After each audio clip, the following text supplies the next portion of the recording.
Functional there? Yeah.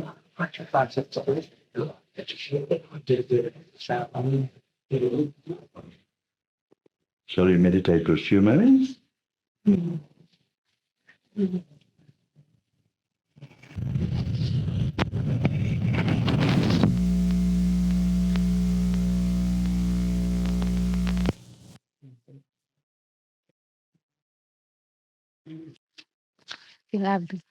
Beloved Guraj, I remember one time you said the ultimate purpose of our life is to exist. Would you explain to us what to exist means in the individual life and in the collective human life? Thank you.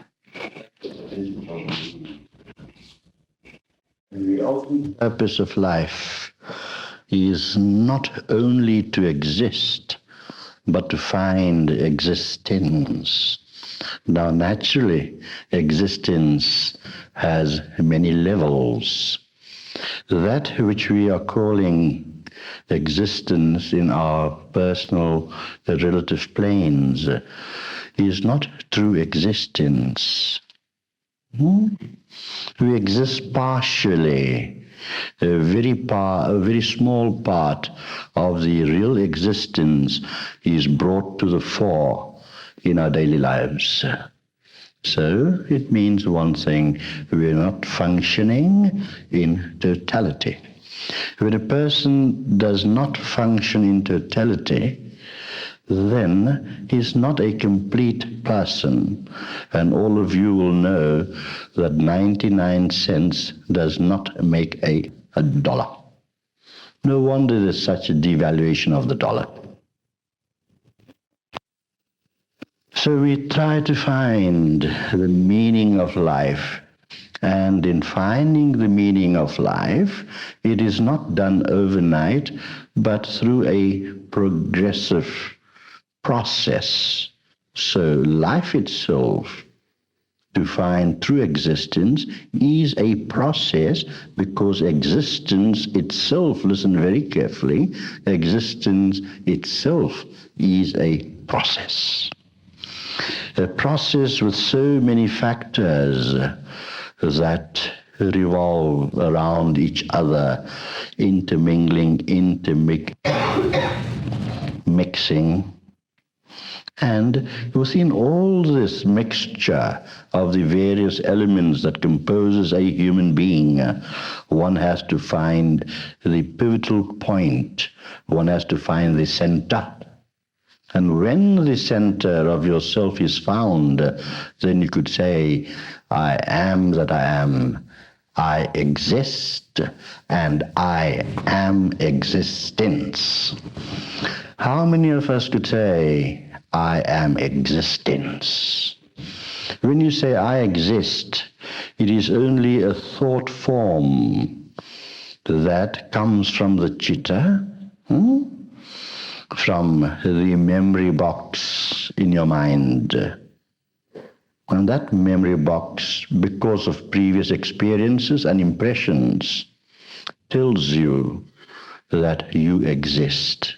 And then, of course, the memory box, or you could call it the subconscious mind, transmits those impulses to the conscious mind, saying, I exist. And then your conscious mind starts analyzing, do I exist? And what answer do you give? You say, I exist because I have hands, I have feet, I have eyes, I have ears.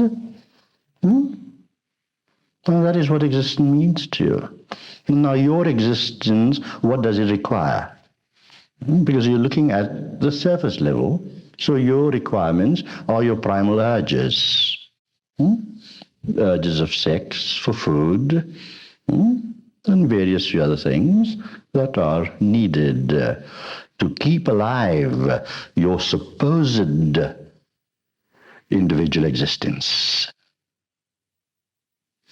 This is naturally an outcome of the conscious level of the mind, and then the memory box and also the analytical portion of your mind. But there's something far beyond that. That is only as far as psychology goes. Freud, in his thoughts, approximated that. And Jung, one of the proteges of Freud, extended the idea a bit. And they talked about the unconscious. How can there be anything called unconscious when everything is existence, and through existence is alive and functioning and in motion all the time? So how can it be unconscious? I find consciousness even in a piece of stone. And there is consciousness there of a lower level perhaps, because millions of molecules are swirling and swirling around in it. To me, this couch here is alive, and I can feel the life in it. That is existence, where you can feel and experience with the higher level of your mind everything in the universe. And then you can say, I exist. And when you say, I exist, you are existing in totality. So, to recap on this, when we say, I exist, it is, as Descartes had said, I think, therefore I am. I think, therefore I am. What he meant there was this, that I am a product of thought formation. Now, what is the value of thought that is forever changing all the time? I'm sure if you are not so concentrated in what I'm talking to you about now, your mind might be wandering to the Thanksgiving dinner. Changing all the time within the framework of what you say, I exist. You do not exist. Descartes is wrong. He says that I think, therefore I am. I say I am, therefore I think. So the amness comes before the thinkingness. Because if you really were not there in totality as you are, though unrealized and unrecognized as yet, if that was not there, you will not be able to think. You see? So, I am, therefore I think. But if I pattern my life around Descartes' view, I think that I am, then it brings about a falsity. So where does thought come from? Where does it originate from? There's only one source where everything can be manifested from, and that is from the manifester. So every thought that is thought comes from the manifester, because the manifester is totally unchanging.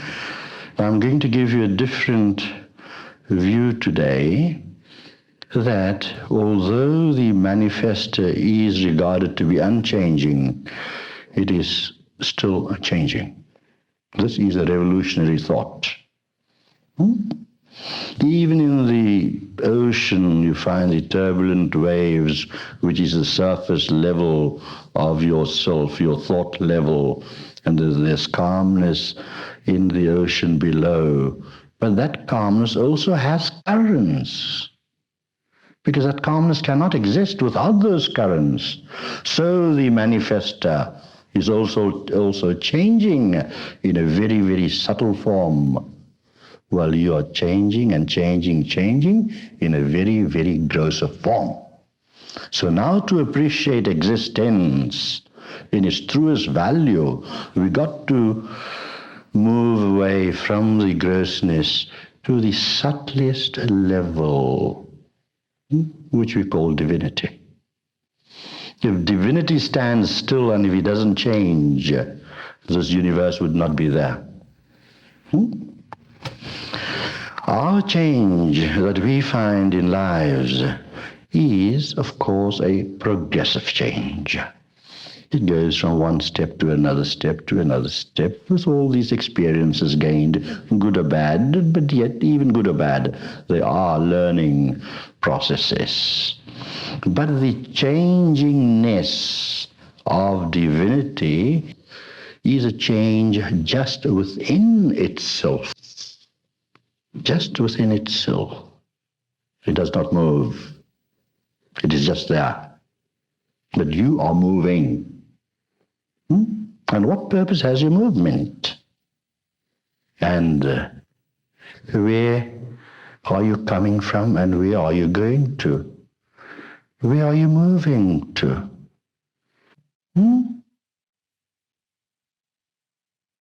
Nowhere. In reality, the real self of you, your real existence is not moving. We are sitting here in this room, and when we come back this afternoon, this room is still going to be here, which you would assume it to be. But it's not. This room is not where it was 2 minutes ago. It is hurtling through space, this entire planet, at millions and millions of miles an hour. So 2 minutes ago, we were in a different spot to now. And even as I say these words, we have traveled another few million miles. Seriously, we are travelers. We are travelers to where? To nowhere. We are travelers to find that stillness, which also has that changing quality, but within itself. Our changing qualities that we have, our changingness, is a projection. Not to find another English word. Instead of the projection, how about the injection? And that's what everyone needs, especially on the buttocks. To inject ourselves within ourselves, taking the entirety of our being, taking our bodies and our minds, of course we use the conscious mind first, because when you really start going beyond the conscious mind, you leave the body. In Sanskrit, according to Patanjali, you might have read Patanjali's Yoga Sutras, he calls it pratyahara, which means leaving the senses behind. You are not then conscious of the sense inputs, which I spoke about last night, I think, or some night, I don't know where. Then you are not conscious of the outside stimuli.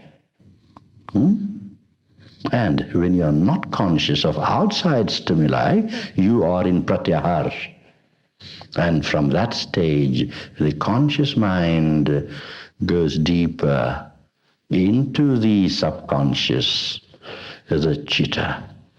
There have been experiments done by psychiatrists where they put a person in total seclusion. They even give him very thick rubber gloves, so that even his sense of touch is practically diminished. And there's no outside stimuli, and he's put in a room. What happens to that person? The psychologists have found that by not having outside stimuli, they naturally turn inwardly. And the area they reach first is the storehouse of memory, that part of the mind which we call chitta. in Sanskrit. Chit. And that is why people put in such seclusion normally get all kinds of images in front of them, sometimes in black and white and sometimes in technicolor. They get all those images through their minds, which are not created by themselves by outside input, but all the memories that are in the mind are coming to the fore. And it's an experience very similar to using the hallucinogenic drugs, hallucinogenic drugs, the LSD and what have you. And that is what happens. So this was, of course, for experiment, but it does not really have any beneficial effects. Because that is not the aim of reaching the higher self, of one reaching true existence. That is just the second level of the subconscious mind, the memory box that influences you every moment of the day. I believe on Thanksgiving Day you have turkey for dinner. Is that true? And when you think of the turkey, now on last Thanksgiving Day, you enjoyed the turkey very much. So, as you would walk through here to the dining room, you would be experiencing in your mind the pleasure you received when you had that turkey last year. Anticipation. But what happens if the turkey turns out to be bad and not well cooked? Then you're disappointed. So anticipation is the mother of disappointment. So why must it just be turkey? Why can't it be anything else? You see how the mind is conditioned.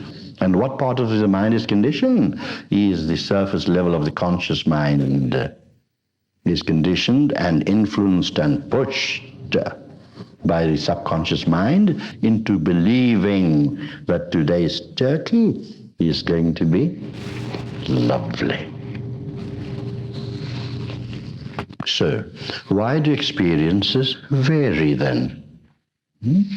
Someone might find something very pleasurable, while another person would find the same thing unpleasurable.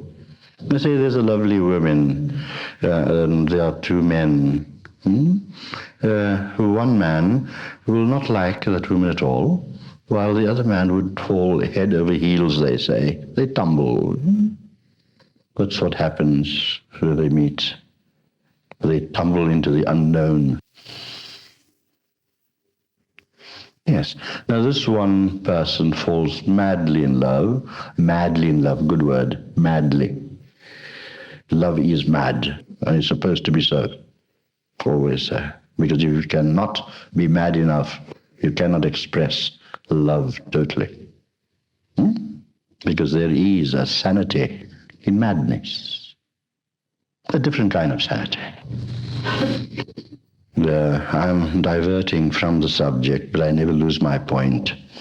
You take the Persian story of Shirin Farhad. Farhad was so much in love with Shirin that, well, this is a fairy tale, of course. A myth, but of course all myths have deep meanings. Ask Jung, he'll tell you. Good. So he, according to the story, swam 7 oceans and he climbed 1,000,000 mountains just to be near his beloved. That's madness. You think I'm going to swim 7 oceans and climb all those mountains in the world to find that particular woman? No. Please call the front desk. Half Bear, call the front desk, please. Good. Yes, no. I'm going to find that love within myself. I don't need to travel all those oceans. and finding that love within myself, I would set forth a kind of magnetism where she will travel the 7 oceans to come to me. Yeah.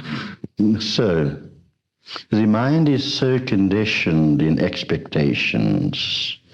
Now, as I said, expectations are of the surface level. How can a person live without expectations? That is the secret of mind, and that is how one can control the outer environmental stimuli.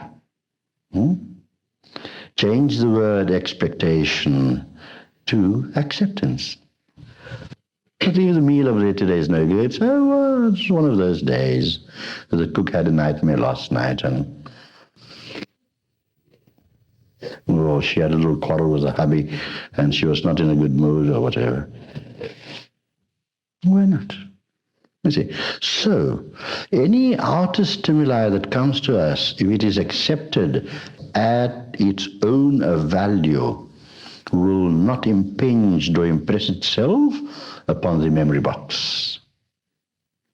And that is how you do not add more sanskaras or impressions onto the memory box.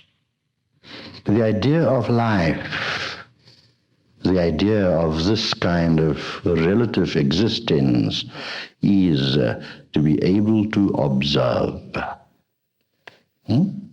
You observe everything without being unbiased. Something is not so good, it's not so good, okay. Something is good, it's good, okay. Sure. What difference is it going to make as far as the whole world is concerned? It's going to make a lot of difference to you that you are prepared to accept anything that life brings.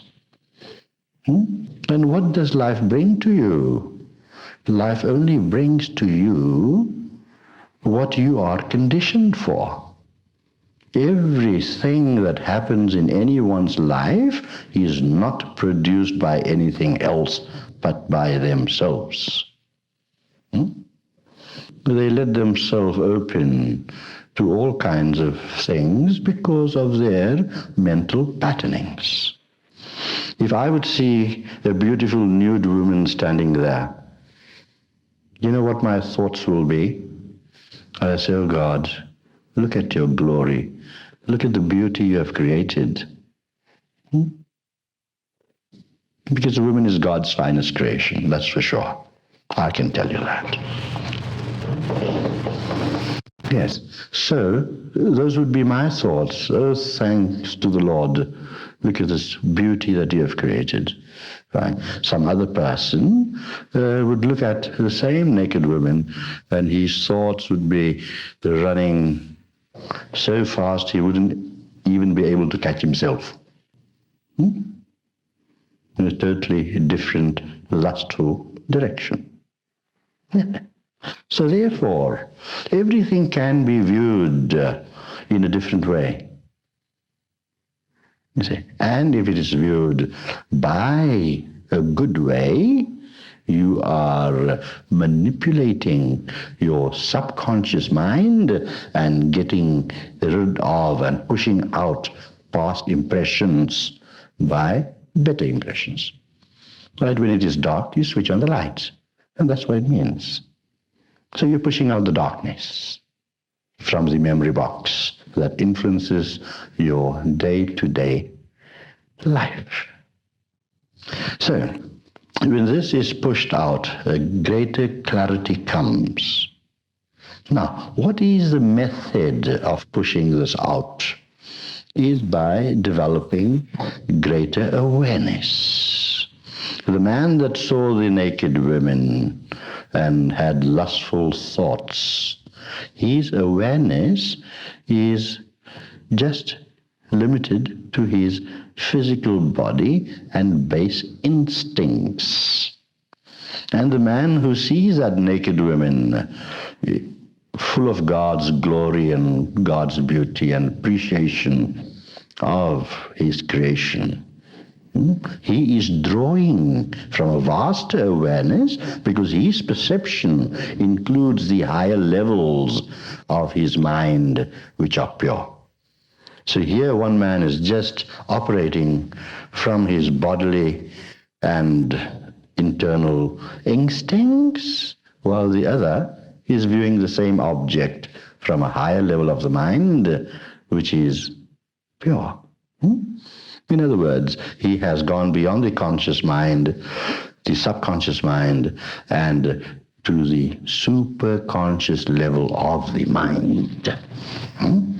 People know so little about the mind. They're mostly assumptions. They don't even know much about the brain. This brain has 12 billion cells. And man is only using 1/1,000,000th part of 12 billion cells. So are you awake or are you asleep? Ask yourself that, and then you say, I exist. Even this 2.5-pound little thing up here, you have no control over. Yes, eh? What's the purpose of the brain? The purpose of the brain is not to make you think. The brain does not think. The brain is an organ through which the mind flows. And the mind which is beyond the brain, that is what thinks. And the brain is like a radio. If you tune it well, then all kinds of broadcasts would come through. That's all what the brain is, an organ. Yes, eh? So through spiritual practices, when you go beyond the conscious mind and through the various layers of the subconscious mind, and all those pictures you get when you go beyond the conscious mind to the memory box of the mind. Now, all this works together, by the way. I'm just separating them for the purpose of explanation. So, when you go through the conscious mind and reach the subconscious, as they call it, it's a pity we can't just submerge that subconscious and make it non-existent, because that's a troublemaker. Right. So as you go through these layers, you reach a level of that purity, that unchanging, changeless divinity, the superconscious level of the mind. And it is at such a high vibration, because everything in this world is nothing but vibrations. And the theologists also say that. I think I must have told you this before. The first was the Word, and the Word was with God, and the Word is God. And what's the Word? Sound. What is sound? Vibration. You hear me speaking, you're understanding me. But what comes first before your understanding of what I say, what I'm saying? Vibrations.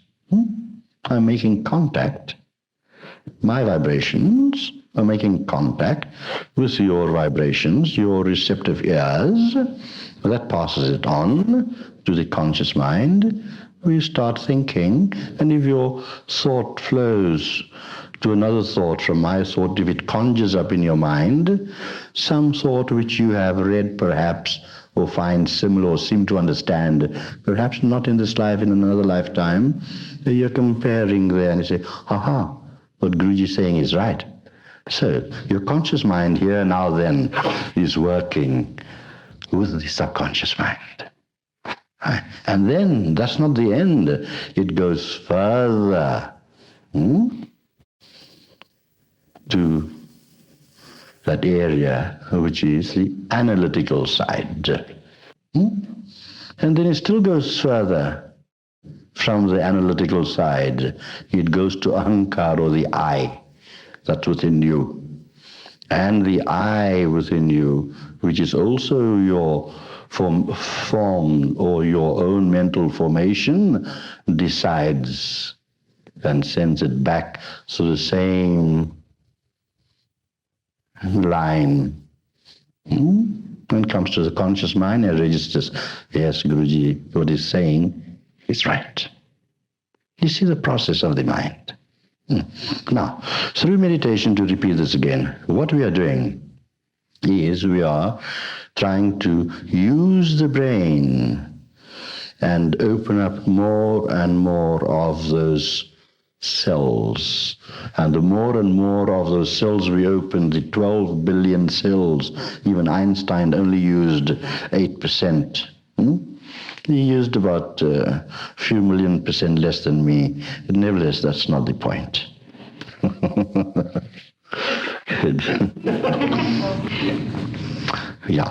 So as the brain cells open, through the vibration that you set up by your spiritual practices, that opens those brain cells, and more the brain cells are opened, the more the mind is filtering through. And with more of the mind filtering through the brain cells, you develop a greater and greater and greater awareness.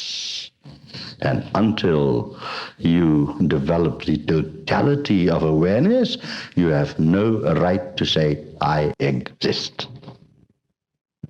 Yes. Existence we do acknowledge, but do not say I exist totally. I exist as I am here in this relative world. And of course, to keep up that kind of existence, I find various kinds of sustenances to sustain this existence. But what if you deprive yourself of the sustenance of this limited stage? What happens then? And how do you deprive yourself of the limitations of what you call existence now? Is first to say, I do not exist. I'm a living creature in the scheme of things, but I do not exist. He exists, not I.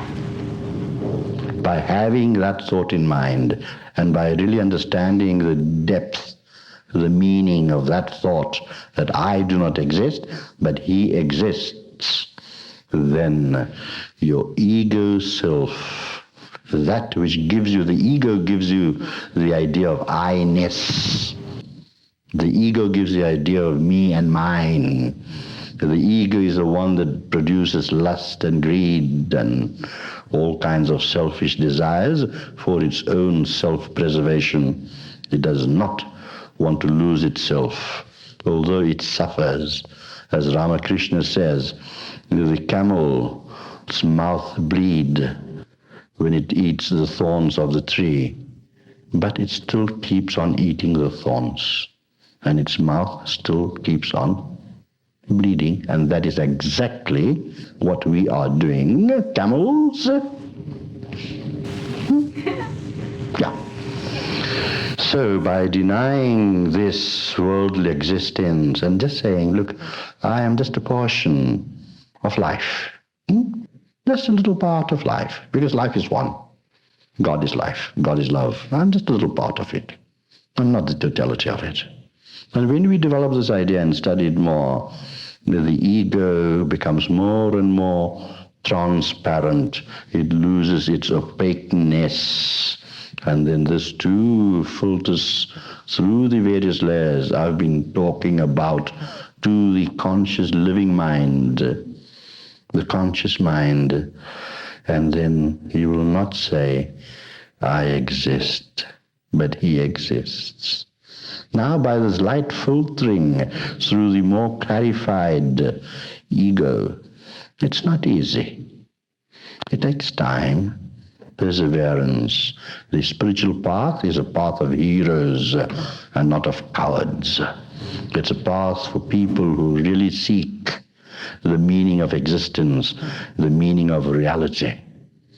Because through the things you have done in life or in previous lives, that yearning has been created there, and you have to fulfill it. It is strong in you. Perhaps you do not recognize it so clearly, but it is there, that yearning. And that is what keeps you on the path, the spiritual path, the only path, the right path, the good path, the divine path. Because you are divine yourself. So you have to be on the path.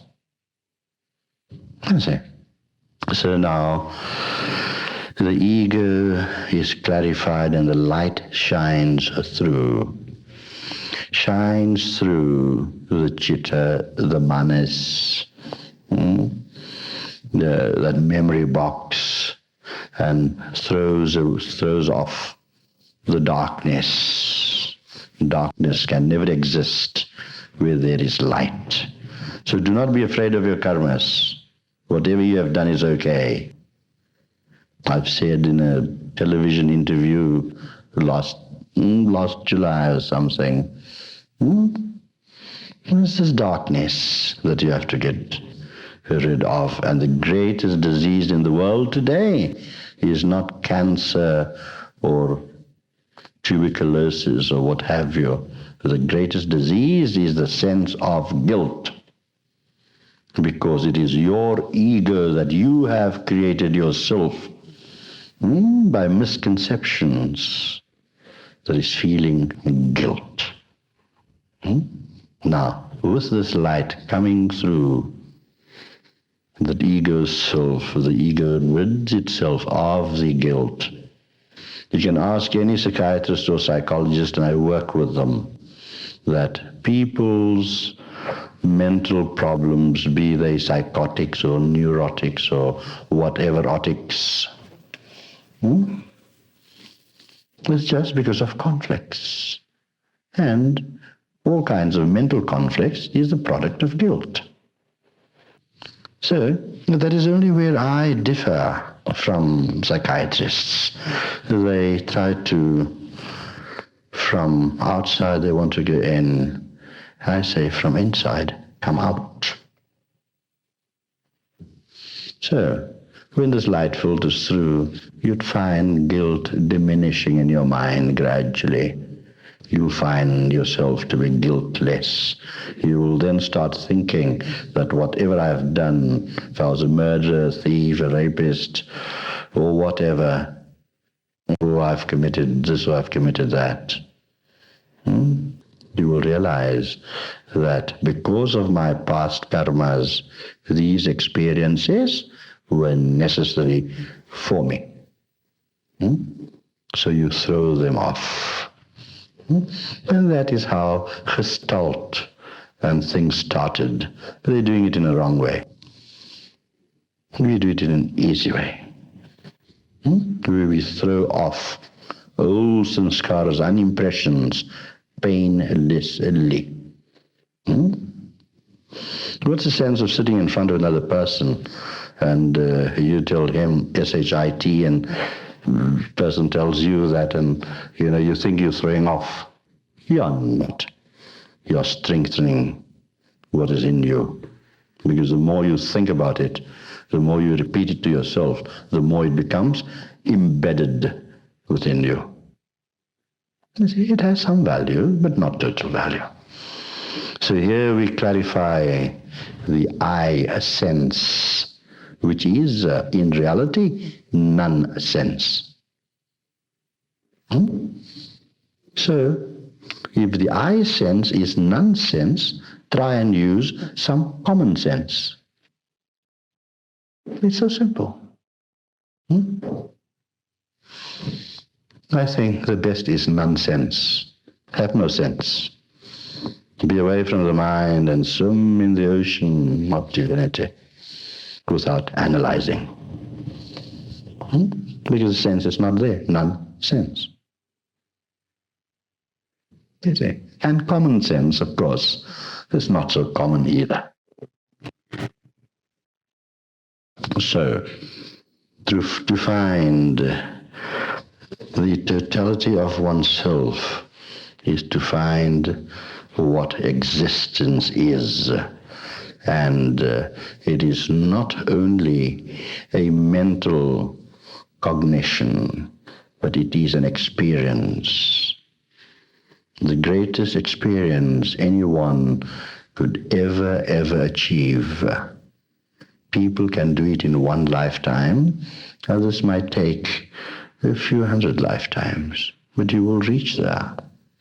It depends what effort you put in. In the beginning, it sounds like effort, but later the effort becomes effortless.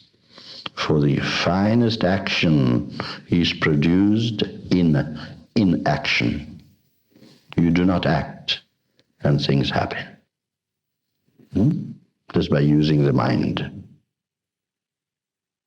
This morning, in the room next door, 3 or 4 girls were sitting chatting. I was shaving in my bathroom, and I just thought in my mind, let me tell these girls that look, chat as much as you want to, Twitter, yeah. They go on. They do more cackling than talking.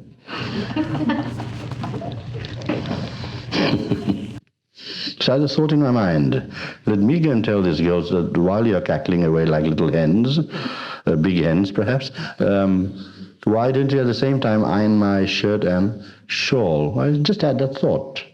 And then I put my head around the corner, and truly there was one of them ironing my shawl. You see how the mind could be made so powerful that anything can be made to happen with mind force, not the conscious mind, but the higher level of the mind. Now, on this course, we're going to have a midnight appointment.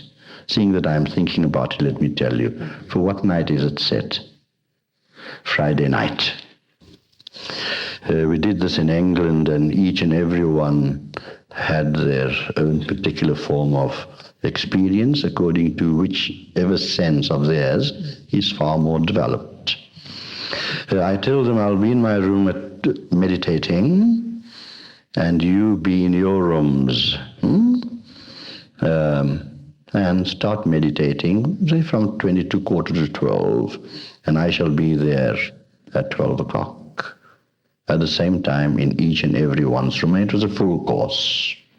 As a matter of fact, some people had to be refused because of lack of space. And they all had the experiences. I don't tell you those experiences because I might be influencing your mind. But Friday at 12, I shall be with you in your room. And of course, I did admonish those people there that be clad decently. At 12. Friday night, that's my point. I'll remind you again. Please remind me to remind. No. So this guy goes to a psychiatrist, because you have loss of memory, he couldn't remember anything. So after some treatment, the psychiatrist asks him, how are you improving? He says, well, sometimes now I remember to forget. That is existence. We exist partially only because we do not have total realization. And every word I speak to you, and I've said this to you before, it does not come from book knowledge, but by personal experiment and personal experience, which I am sharing with you. Let's see what this little paper says.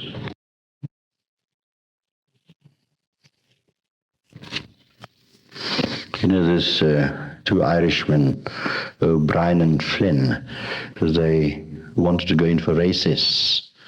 So they bought 2 horses. So O'Brien says to Flynn, how shall we tell them apart? So Flynn says, look, I'll cut off my horse's mane. And then you'll know that the one with the mane is yours and the one without the mane is mine. But some wag in the stable overheard this. So at night he went and cut off the other horse's mane. Now they couldn't tell each one from the other. So then they decided, look, what shall we do? So the one says, Flynn this time says, look, I'll cut off my horse's tail. So the one without the tail is mine and the one with the tail is yours. Now the wag was there again and he heard this. So he went to cut off the other horse's tail. Next morning there was pandemonium, confusion. Now what shall we do? There must be some solution. So O'Brien says, look, we do this. The brown one is mine and the white one is yours.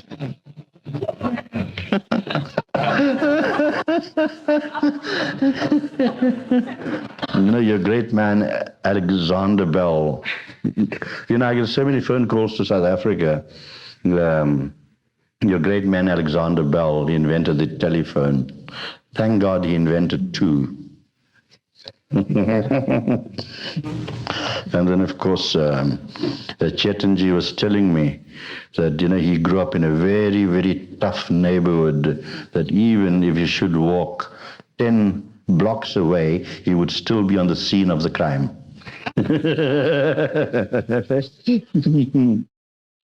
Nasruddin came out of the mosque, and outside mosques you always have beggars sitting. So this one beggar was begging from Nasruddin, and in India you'll find, or in the Middle Eastern countries, they don't beg like that. They put out two hands so they can get a lot, hopefully. So this beggar asked Nasruddin for some money. So Nasruddin asks, do you drink coffee? Beggar says yes. Do you have a spot of scotch? Beggar says yes. Do you go to the Turkish baths with your friends? He says yes. Are you going to have some fun with your friends, go to shows or what have you? The beggar says yes. Good. So Nasruddin gave him a gold sovereign, a gold coin. And another beggar just a little low down the road heard this conversation, and he started begging from Mullah Nasruddin. And Mullah asked the same questions. Do you have coffee? This beggar says no. Do you have a tot of scotch? The beggar says no. Do you go to the Turkish baths? No. Do you go to the movies or plays or shows? The beggar says no. So Nasruddin gives him a penny. So the beggar says, sir, that man wastes his money in all those stupid, silly pleasures, and you give him a gold coin, and I that live so piously, yeah, Americanese. I speak 3 languages. English, Americanese, and Pekingese. Right. So this chap objected, sir, and I'm such a pious man. I don't have bad habits. I don't waste money, and this, that, and you only give me a penny while you gave him a gold coin. So Nasruddin replies, yes, I gave him a gold coin because his needs are more. And then this same Nasruddin, set up a little stall somewhere with a board up there. 2 questions for $5. Any questions? 2 questions for $5. So one guy goes up to him and says, sir, the price is high, isn't it? So Nasruddin says, yes. Next question.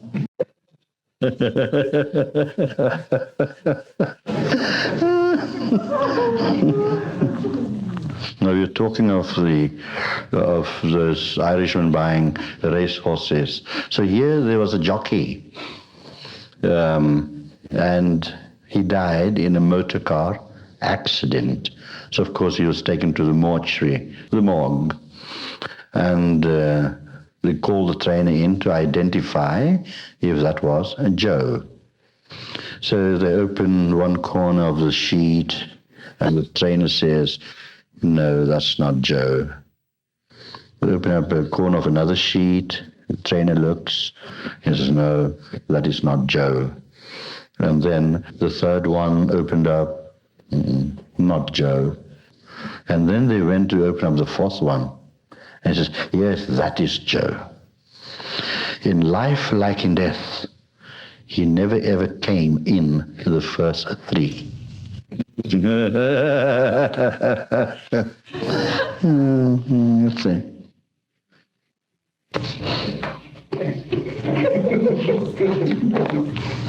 So we'll leave the rest for tonight. So thank you very much.